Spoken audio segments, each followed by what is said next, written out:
Tout d'abord, bonjour ou bonsoir à toutes nos nombreuses familles abonnées à notre plateforme sociale médiatique, La Famille d'abord. Merci de partager et d'aimer pour nous donner la force. Aujourd'hui, je vais partager avec vous ce que j'appelle le complexe de la complicité inconsciente du despotisme du peuple camerounais.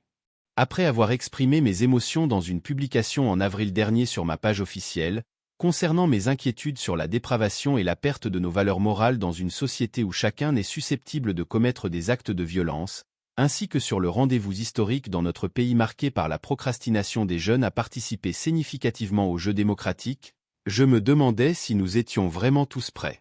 En réponse à mon inquiétude, une abonnée m'a demandé « Tu es inquiet alors que tu es à l'étranger ?» Nous sommes tous inquiets. Voici donc la réponse que j'avais apportée à cette sœur. Coche épaisse blanche, le rapport avec ma situation géographique me rappelle une expérience vécue en 2018. J'étais dans un groupe WhatsApp avec d'anciens amis du lycée, et s'ils me lisent, ils ne me démentiront pas.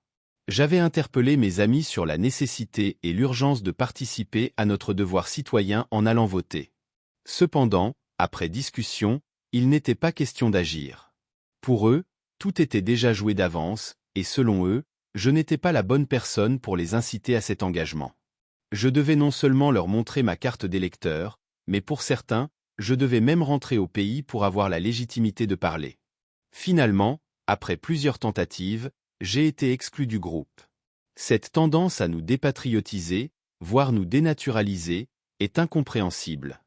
Être loin de la terre qui m'a vu naître, où j'ai tout à perdre si nous ne parvenons pas à préserver notre paix sociale, est un déchirement. Je suis loin, mais tout ce que je fais, c'est pour mon pays.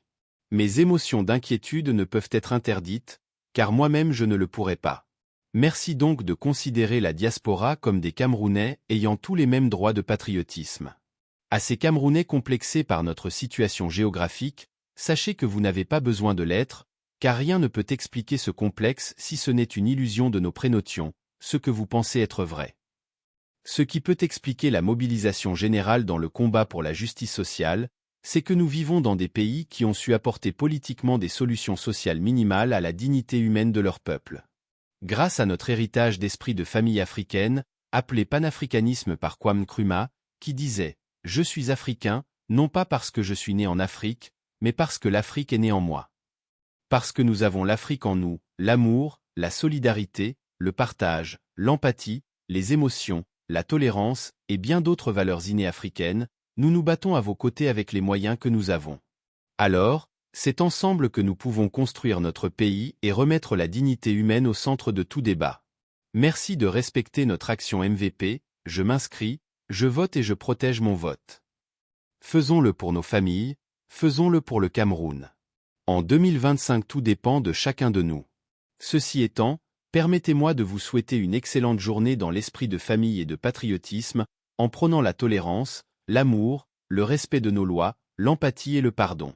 La famille d'abord, votre unité demeure notre priorité. David Bodjo, entrepreneur social et fils du continent.